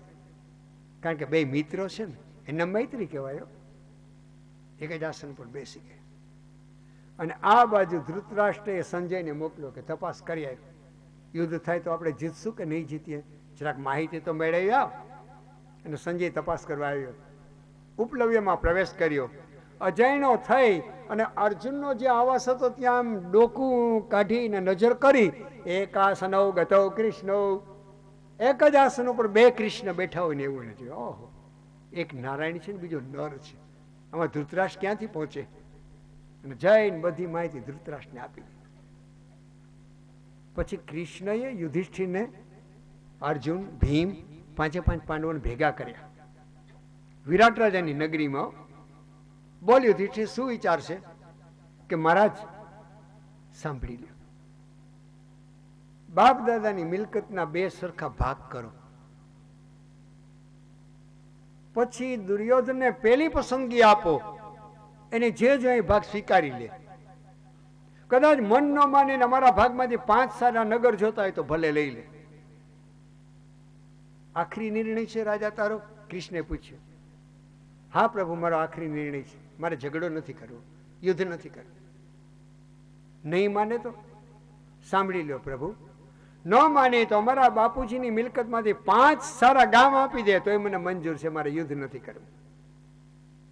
એ છે યુધિષ્ઠિરનો નિર્ણય. આટલું કૃષ્ણે જાણ્યું કે દ્વારિકા જાઉં, તૈયારી કરીને લે, સમાધાન માટે એને સમજાવવા માટે જાઉં. પ્રભુ દ્વારિકા પધાર્યા. કોઈ દૂતે આવીને ધૃતરાષ્ટ્રના રાજસભામાં પત્ર મૂક્યો અને પછી સેવકે વાંચ્યો. આમ તો ગમતું નહોતું, કૃષ્ણ સમાધાન માટે આવે, પણ કોઈ વિદેશનો નેતા આપણા દેશમાં આવે, ગમતો હોય કે ન ગમતો હોય, પણ આવો, બેસો, પધાર પધાર, તમે અમારે ત્યાં ક્યાંથી એનું સ્વાગત કરવું પડે કે ના કરવું પડે? 1000 રૂપિયા એના માટે ખર્ચવા પડ્યો. હકીકત છે, ગમતો હોય કે ના ગમતો હોય. એમ ભગવાન એ ધૃતરાષ્ટ્રને ખપતા નથી, પણ રાજનીતિ પ્રમાણે કરવા ખાતર સ્વાગતની તૈયારી કરે છે. બધાય નગરના રસ્તા સુગંધી જલથી છટકાવ્યા, તોરણો, ધજા, પતાકા બાંધ્યા, બ્રાહ્મણોને આજ્ઞા આપી, કૃષ્ણ આવે એટલે વેદ મંત્ર બોલો, ગવૈયાઓને ગીત ગાવાનું કહ્યું, બંદીજનોને કહ્યું તમે સ્તુતિ કરજો. આ સ્વાગતની તૈયારી કરી. અને આ બાજુ યમુનામાં સ્નાન કરીને ઝૂંપડે આવ્યા ને વિદુર એટલે હરખાતા હરખાતા આવ્યા. સલભાઈએ પત્નીને પૂછ્યું કે આજ આટલો બધો આનંદ લઈને આવ્યા, શું એવા આનંદના સમાચાર છે? એટલે પતિ પત્નીને કહેવા લાગ્યા કે દેવી, બસ જેના માટે આતુરતાથી રાહ જોઈએ છે એ મારા કોટી બ્રહ્માંડના અધિપતિના દર્શન થશે. સાચી વાત કરો છો પતિદેવ? હા દેવી, જો આ યમુનાના કિનારે આ જ રસ્તેથી પશ્ચિમ દિશામાંથી ઠાકોરનો રથ નીકળશે અને આપણા ઝૂંપડા આગળ દૂર દૂર જે રસ્તો જાય ત્યાં થઈ અને હસ્તિનાપુરમાં જવાના છે, મને મારા દ્વારિકાનાથના દર્શન થશે. આ વિદુર બોલ્યો. તો સલભા બોલી, પતિદેવ તો પછી આ રસ્તેથી નીકળે તો હું દોડતી જઈશ, એને રોકીશ અને ભગવાનને આમંત્રણ આપીશ કે મારા ઝૂંપડામાં પધારો. સલભા બોલ્યો. ત્યારે વિદુર બોલ્યો, દેવી એવો શ્રમ ઠાકોરને ન આપો. આ ઝૂંપડું છે અને એ તો રાજમહેલમાં રહે છે. અહીંયા એક પણ સાદી ખુરશી નથી અને એ તો રાજ સિંહાસન ઉપર મખમલના ગાદી તકિયા પર બેસવા વાળા છે. તૂટેલા તૂટેલા બે દર્ભના આસન છે. ક્યાં બેસાડશું એને? ઠાકોરને શ્રમ નહીં પડે? વિદુર ઠાકોરના શ્રમનો વિચાર કરે છે. ભગવાનના દુઃખનો વિચાર કરીને નામ ભક્ત કહેવાય. ભગવાનના દુઃખે દુઃખી અને ભગવાનના સુખે સુખી, એનું નામ ભક્તિ. તત્સુખે સુખીત્વમ પ્રેમ લક્ષણમ, સાંડિલ્ય ભક્ત સૂત્રીમાં આવે છે. તે જ મારા ઠાકોરના સુખમાં મારું સુખ ને એના દુઃખમાં દુઃખ, એવું માને એનું નામ ભક્ત. દેવી વિચાર માંડી વાળો, એને કેમ કેમ પધરાવવા? અરે પતિદેવ, તમે હા કહો તો ભલે, ના કહો તો ભલે, એને એવી મોટાઈ નથી, હું તમારા ઝૂંપડામાં પધરાવીશ. વિદુર ના પાડે ને સલભા આગ્રહ કરે. પતિ પત્ની ઝઘડો નથી કરતા, પણ કૃષ્ણ કથા કરે છે. એની કથા કહેવાય. અને મંગલમય દિવસ ઉગ્યો અને બરાબર સૂર્યની કિરણો પથરાણી અને ધૃતરાષ્ટ્રના રાજ દરબારની અંદરથી મંગલ ગીતો ગાતે ગાતે ગાતે ઠાકોરનું સ્વાગત કરવા માટે સમય બહાર નીકળ્યો. વિદુરના ઝૂંપડા આગળ દૂર દૂર દૂર આમ મેદની ખડકાઈ ગઈ કે ક્યારે દ્વારિકાનાથ આવે, ક્યારે દ્વારિકાનાથ આવે. વિદુરને સલભા દૂર દૂર પોતાના ઝૂંપડાના દરવાજા આગળ હાથ જોડીને ઉભા છે, ક્યારે દર્શન થાય. એવામાં પશ્ચિમ દિશામાંથી ધૂળ ઉડવા માંડી. એટલે વિદુરે સલભાને જરા કહ્યું કે દેવી નજર કરો, પશ્ચિમ દિશામાં ધૂળ ઉડે, મારા ઠાકોરનો રથ આવે છે. પૃથ્વી ગોળ છે ને, ધીમે ધીમે ધીમે રથની ધ્વજા દેખાણી, એમાં ગરુડનું ચિહ્ન દેખાણું. દેવી નજર કરો, ફક્ત કૃષ્ણના રથની ધ્વજામાં જ ગરુડનું ચિહ્ન છે. મંગલમ ભગવાન વિષ્ણુર મંગલમ ગરુડ ધ્વજ મંગલં પુંડરીકાક્ષો મંગલાય તનો હરિ. એ મારા ભગવાનનો રથ આવ્યો. એમ કરતે કરતે કરતે કરતે કરતે પેલી મેદની જે સ્વાગત કરવા માટે આવી એની સામે રથ ગોઠવાઈ ગયો. વિદુર ને સલભા દૂર દૂરથી ઝૂંપડા આગળ જોતા રહ્યા. અને બિચારો રાંકડો વિદુર હાથ જોડીને ઉભો છે. પ્રભુ પ્રત્યે બહુ પ્રેમ છે. મોટા મેળાની મેદનીની અંદર ભીડમાં, ભીડની એક બાજુ એક મિત્ર ઉભો હોય અને એટલી ગીર્દીમાં સામી બાજુ બીજો મિત્રને જોઈ જાય તો હૃદયમાં કેવો ભાવ થાય? જરાક આને ખબર પડી જાય ને હમણાં નજર કરી લેતો, આવું થાય કે ન થાય મનમાં? એમ બિચારા વિદુરને થયું, નાથ ઝૂંપડામાં આમંત્રણ આપું ને એ તો મારું સામર્થ્ય નથી. પ્રભુ દ્વારિકાનાથ છો, એકવાર નજર કરી દો, બસ બે આંખમાં તમારી બે આંખ મળી જાય, 4 આંખ થાય, આપ મારા ઝૂંપડામાં પધારી ગયા. આમ વિદુર બિચારો વિચારવા લાગ્યો. પણ એક પછી એક રાજકીય પુરુષ સામે ભગવાન જોવે છે ને વિદુર સામે જોતા નથી. એટલે વિદુર વિચાર કરવા માંડ્યો કે પ્રભુ આપ તો દયાળુ છો, કૃપાળુ છો, પણ હું જ પાપી છું. આ પાપી દુર્યોધનના રાજસભામાં મંત્રી થઈને નોકરી કરીને પાપીનું અન્ન ખાધું છે, તો મારા સામે ક્યાંથી જુઓ? સમય નીકળતો જાય, દુઃખ પડતા જાય, છતાંય ભગવાન ન મળે. એમાં ભક્ત કોઈ દિન ભગવાનનો વાંક નથી કાઢતો, પોતાના દોષ જુએ છે. આનું નામ ભક્તિ. આવું વિદુર વિચારે છે, નાથ મારા કેટલા દોષ હશે? આ બાજુ વિદુર વિચાર કરે છે કે મારા કેટલા પાપ હશે તો ભગવાન મારા ઉપર કૃપા દ્રષ્ટિ ક્યાંથી કરે? અને આ બાજુ ભગવાન એક એક રાજકીય પુરુષને જોવે છે. એટલા માટે જોવે છે કે આમાં મારો વાલો વિદુર ક્યાં ઉભો હશે. વિદુરને ભગવાન જોઈએ છે અને ભગવાને વિદુરને ભક્તના મુખારવિંદના દર્શન કરવા છે. એકબીજાને ગોતે છે. એમ કરતા કરતા કરતા કરતા કરતા સહેજ મોઢું ફર્યું અને દૂર દૂર ઝૂંપડા પાસે ઉભેલા વિદુર, એની સામે 4 આંખ એક થઈ અને વિદુરના રૂવાડા ઉભા થઈ. આંખની અંદર શ્રાવણ ભાદરો ટપકવા લાગ્યા અને કાયમ માટે આંખ બંધ કરી દીધી. નાથ મારા હૃદયમાં પધરાવું છું, હવે આંખ નહીં ખોલ. અને ભગવાન વિદુર સામે નજર કર્યા પછી સલભા સામે નજર કરી અને ત્યાર પછી રથ આગળ ચાલ્યો, ધૃતરાષ્ટ્રની સભામાં ગયા. અને આ બાજુ વિદુર અને સલભા એકલા રહ્યા. કેટલોય સમય નીકળી ગયો અને પત્ની જોતી જ રહી કે આંખો વીંચીને કેમ ઊભી ગયા. સેજ શરીર ઢંઢોળ્યું અને વિદુરે આંખ ખોલી. કેમ પતિદેવ આંખ વીંચીને ઊભા જ રહ્યા? દેવી મને જગાડવાની જરૂર નહોતી. કેમ પતિદેવ? આજ પહેલા વાર અનુભવ થયો વિદુને કે હૃદયમાં ભગવાનને ભેટીને પડ્યો છું. સમાધિમાંથી યોગી જાગે અને સમાધિનો આનંદ એનો હતો નહોતો થઈ જાય ને લૂંટાઈ જાય ને, આવું વિદુને થયું. પતિને પત્ની ઝૂંપડામાં ગયા. પતિદેવ તમને કઈ ખબર પડી? કે ના દેવી, મેં ભગવાનને આમંત્રણ આપ્યું. અરે દેવી, કઈ રીતે એટલી ભેળમાં ક્યારે ગયા અને ક્યારે કનૈયાને કહ્યું? પણ હૃદયના ભાવની વાત, એમાં વાણી અને શબ્દની જરૂર ના પડે. સલભા કે પતિદેવ, આમ બધા રાજકીય પુરુષ સામે નજર કરતા કરતા તમારા સામે જોયું, પછી સહેજ આમ મારા સામે જોયું, બે હાથ લાંબા કરી અને મેં આમ કરીને ઝૂંપડું બતાવ્યું એટલે કૃષ્ણ આંખ ઢાળી ગયા. કેમ જાણે મને કહેતા હોય કાકીમાં તમારા ઝૂંપડામાં આવીશ. આમ પતિ પત્ની વાત કરવા લાગ્યા. રથ આગળ ચાલતો ગયો, ચાલતો ગયો, ચાલતો ગયો. ચાલતે ચાલતે ચાલતે ભગવાને હસ્તિનાપુરમાં પ્રવેશ કર્યો. રાજસભા મંડાયેલી હતી અને એ રાજસભાની અંદર ધૌમ્ય, પરાશર, પરશુરામ, વ્યાસ જેવા બ્રાહ્મણો આવેલા છે દુર્યોધનને સમજાવવા. દેશ વિદેશના રાજાઓ આવેલા છે. સાલ્વ, વિદુરથ, પૌંડ્રક, જરાસંધ, આવા રાજાઓ આવેલા છે. અને એ સભાની અંદર ઉદ્ધવજીએ અને કૃષ્ણે પ્રવેશ કર્યો. તમને કાલે જ વાત કરી અને ન ભૂલતો આજ બપોર પહેલા વાત કરી. કૃષ્ણ જ્યારે આવે હસ્તિનાપુરમાં, એની સાથે 3 વ્યક્તિ હોય. રથ ચલાવવા વાળો સારથી દારૂક, ગુપ્ત માહિતી મેળવવા વાળો, કે આમાં દગો તો નથી ને, સાત્યકી, અને દ્વારિકાના પ્રધાનમંત્રી ઉદ્ધવજી. તો સાત્યકી રથનું ધ્યાન રાખે છે. આ સાત્યકી એ યાદવોને મળીને ભગવાન પર દગો નહીં થાય ને એનો ખ્યાલ મેળવે. અને સારથી રથનું ધ્યાન રાખે. પ્રધાન હંમેશા નેતાની સાથે જ હોય. એટલે ભગવાનની સાથે ઉદ્ધવે સભામાં પ્રવેશ કર્યો. દિવ્ય આસન પર બેઠા અને ધૃતરાષ્ટ્રે સ્વાગત કર્યું.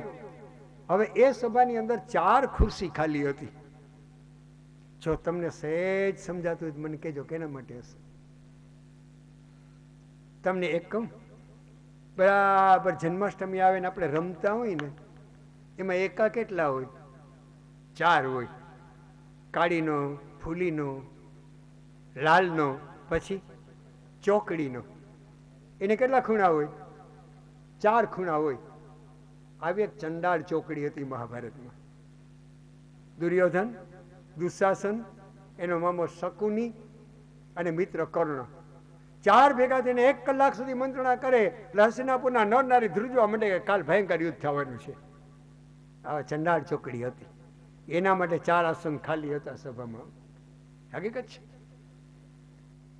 અને ધૃતરાષ્ટ્ર એને સમજાવવા માંડ્યા ભગવાન કૃષ્ણ. એવાની અંદર દુર્યોધન, દુશાસન, કર્ણ અને મામો શકુની એને પ્રવેશ કર્યો અને 4 પોતપોતાના આસન ગોઠવાયા.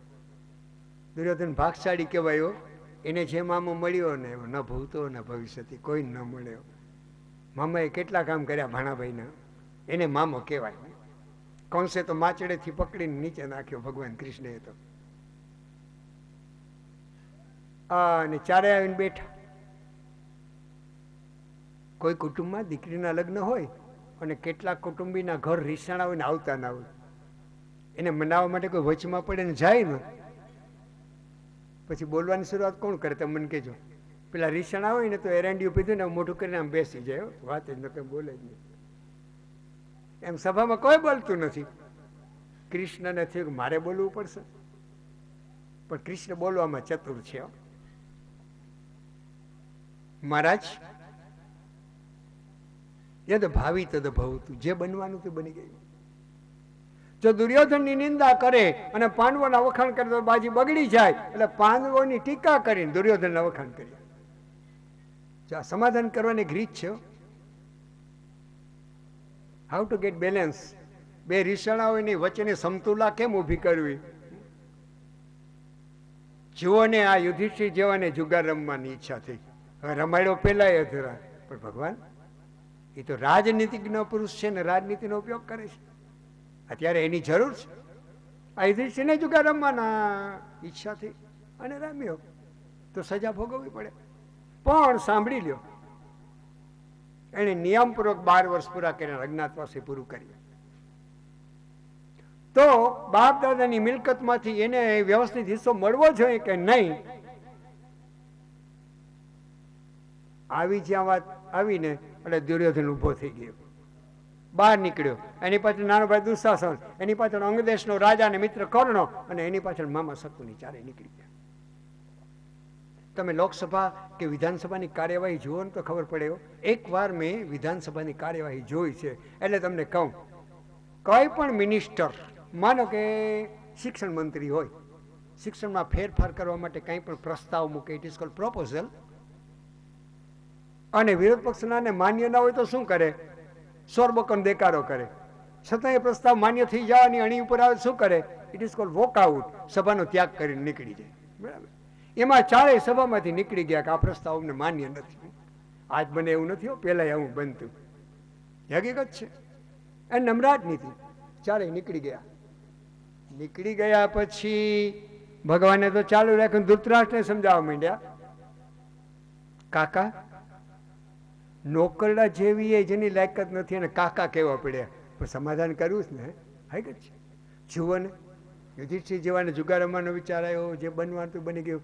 પણ કાકા તમે છો મોટા ભાઈ, તમારા મૃત્યુ પામેલા ભાઈ પાંડુ તમારાથી નાના, મોટો ભાઈ જીવતો હોય અને નાના ભાઈની પત્ની વિધવા બને, એના પત્ની ને બાળકોની દેખભાળ મોટા ભાઈ કરવી જોઈએ. એટલે તમને કહું છું કાકા, કેટલા ચાલાક હશે કૃષ્ણ, વિચાર કરો. અને કાકા જો આ દેશ વિદેશના રાજાઓ આવેલા છે, મોટો ભાઈ નાના ભાઈની વિધવા પત્ની અને એના દીકરાઓનો અન્યાય કરે, જગતમાં રાજાઓ એના રાજમાં જઈને શું વાતો કરશે? તમારી નિંદા કરશે. મને તો કાકા એની ચિંતા થાય છે. ધૃતરાષ્ટ્ર ગળી ગયો કે વાત સાચી છે, હકીકત છે. અને દુર્યોધનને સમાચાર આપ્યા કર્ણોએ, એટલે દુર્યોધનને ગુસ્સો આવ્યો, સેનાપતિને બોલાવ્યો. એટલે મામા શકુને કહે કેમ? એટલે મામાને અને મિત્ર કર્ણને કહ્યું, એક કામ કરીએ તો, આ કાળીઓ આવે છે ને દ્વારિકાથી, બોલવામાં બહુ ચાલાક ને ચતુર છે, એને પકડીને કેદ કરી લઈએ તો કેવો વિચાર આવ્યો? વિચાર કરવાને કેદ કરી લઈએ તો. કર્ણએ શું જવાબ આપ્યો? ભલે એ દુર્યોધનનો મિત્ર બન્યો, એની ના નહીં, પણ સૂર્યપુત્ર હતો ને બહાદુર હતો. રાજન દુર્યોધન, આપનો મિત્ર છું, આપનો સેવક છું. કોઈએ મારો હાથ પકડ્યો નહીં, મને દાસી પુત્ર કહી અને મારો તિરસ્કાર જ કર્યો. એક તમે જ મારા એવા મિત્ર છો. હાથ પકડી અને મને રાજા બનાવ્યો અને અંગ દેશ આપ્યો અને અંગ દેશનું મને સમ્રાટ બનાવ્યું. એટલે ખરેખર તમારી વાતને ચોકડી ન મારવી જોઈએ. પણ એક વાત કહું ને, તમારા હિત માટે કહું છું, જો તમારે આની સાથે ઝઘડો કરવો હોય તો યુદ્ધ જાહેર કરો, સામી છાતીએ લડીશ, અને પછી જો મારાથી બનશે તો કૃષ્ણ કે અર્જુનને મારીશ. પણ દગો કરીને પકડવાની વાત કરતા હો ને તો તમે મિત્ર હોવા છતાં મારી સંમતિ નથી. કર્ણએ ના પાડ્યો. બહાદુર કહેવાય કે નહીં? એ છે કર્ણનું પાત્ર. મહાભારતના એ બધા પાત્રોમાંથી કર્ણને બહાર કાઢી લઈએ ને એટલે મહાભારત અધૂરું અધૂરું લાગે. અર્જુનની સામે ટક્કર ઝીલ્યાનો કોઈ વિકલ્પ હોય ને અર્જુનથી વધી જાય એવો કોઈ વિકલ્પ હોય તો સૂર્યપુત્ર કર્ણ. ના પાડી દીધી મિત્રોને. સાચું કહેવામાં મિત્રથી ગભરાવાય નહીં. એનું હિત કરવું હોય તો સાચું કહેવું પડે. આટલું કર્ણ સમજતો હતો. પછી મામા સામે જોયું, મામો કેટલો ચાલાકો, હાથમાં પાસા ફેરવતા ફેરવતા કહ્યું, ભાણાભાઈ કેમ મામા? આ અખતરો ભારે પડશે, એને મૂકી દો. તો એને ખબર હતી. તો દુર્યોધને વિચાર કર્યો કે મામા એ નહીં મનાવી લઈશ ને મિત્ર નહીં મનાવી લઈશ, અને સેનાપતિને આજ્ઞા આપી, જાઓ અને પકડીને કેદ કરો. એક મોટા સૈન્યની ટુકડી લઈને સેનાપતિ આવ્યો અને એની આગળ દુર્યોધન ચાલતો ચાલતો આવ્યો અને દરવાજે ઉભા. ત્યાં તો કૃષ્ણ બહુ આગળ વધી ગયા અને ધૃતરાષ્ટ્ર ગળી ગયો એટલા માટે કહું, કાકા જગતમાં તમારી અપકીર્તિ થાય, બે સરખા ભાગ કરો અને નાના ભાઈની વિધવા બનેલી પત્ની ને બાળકો, એની તમારી જવાબદારી આવે, એની સાથે ન્યાય નીતિથી વર્તવું જોઈએ. આટલું બોલતા હતા કૃષ્ણ. દુર્યોધન બોલ્યો, બસ બક બક બંધ કરો. વાવાઝોડું ક્યાંથી ટપકી પડ્યું, એના મોઢું ફેર્યું. કૃષ્ણ સાંભળી લો, આ રાજસભા છે, રાજનો ઝઘડો છે. એમાં બે જ વ્યક્તિને સલાહ આપવાનો અધિકાર છે, એક પવિત્ર બ્રાહ્મણને, ઋષિઓને, અને બીજું રાજગાદી ઉપર રાજા બનાવીને બ્રાહ્મણ બેસાડ્યો હોય એવા સમ્રાટને અધિકાર છે. યાદ કરો, સગા મામા કંસને તો મારી મારી નાખ્યો, એવા તો ચરિત્રો છે તમારા, તમને અધિકાર છે સલાહ દેવાનો? સાંભળી લો કૃષ્ણ, મામા કંસને માર્યા પછી રાજગાદીનો અધિકાર તો ઉગ્રસેનને મળ્યો. ખરેખર મથુરામાં મામા કંસને માર્યા પછી બ્રાહ્મણોએ રાજગાદીનો અધિકાર ઉગ્રસેનને આપ્યો છે, કૃષ્ણને નહીં. કૃષ્ણે સ્વીકારી જ નથી રાજગાદી. તો ઉગ્રસેન કાકાને મોકલો અને સલાહ દેવાનો એને અધિકાર છે, તમને નહીં. નાને મોટી મોટી વાતો. અને સાંભળો, તમારું યદુકોડ, અને મદિરા પીવાની ટેવ છે, એને જુગાર રમવાની ટેવ છે, અને એની અપકીર્તિ છે જગતમાં. એને સામે ચાલીને કોઈ દીકરી દેતું નથી ને રથમાં બેસાડીને રૂકમણીને લાવ્યા. તમને કયો અધિકાર છે સભામાં? કેટલું બળી ગયો વિચાર કરો. બુદ્ધિ બેર મારી જાવ ને આવા શબ્દ નીકળે. તું એ ડરપોક છો, પછી તુકારો કહ્યું. તારા પાંડવો ડરપોક છે, એટલે વારે વારે સમાધાનની વાત કરીશ. હિંમત હોય તો લડી લો સમા મેદાનમાં. અને યાદ રાખો, કૃષ્ણ સોયના નાકા જેટલી એ ભૂમિ યુદ્ધ કર્યા વિના હું આપવા માટે તૈયાર નથી. અને કૃષ્ણ અરીસામાં મોઢું જોઈને, રાજકુમાર વીર હોય ને ડરે ની સમાધાનની વાત ન કરે. રાજકુમાર ગોરો ગોરો ને રૂપાળો હોય, જરા જો તો ખરા આવો કાળો કેમ થયો. આવું બધું કહ્યું કૃષ્ણને, કાળો કેમ થયો. કૃષ્ણ બોલ્યા, સાંભળ દુર્યોધન, 4 વ્યક્તિઓ મને આવા પ્રશ્ન કર્યા છે. ડરપોક નથી, કાયર નથી, કાળો કેમ થયો તને જવાબ આપું. વૃંદાવનની અંદર જઈને ગોપીઓને અને ગોવાળોને પૂછી લે કે ગોવર્ધન પર્વતના દર્શન કરાવો, અને પછી તું ગોવર્ધન જોઈ લે. એ ગોવર્ધને ડાબા હાથની માત્ર ટચલી આંગળી પર 7 દિવસ ધાન કર્યો ને, એ કૃષ્ણ છું.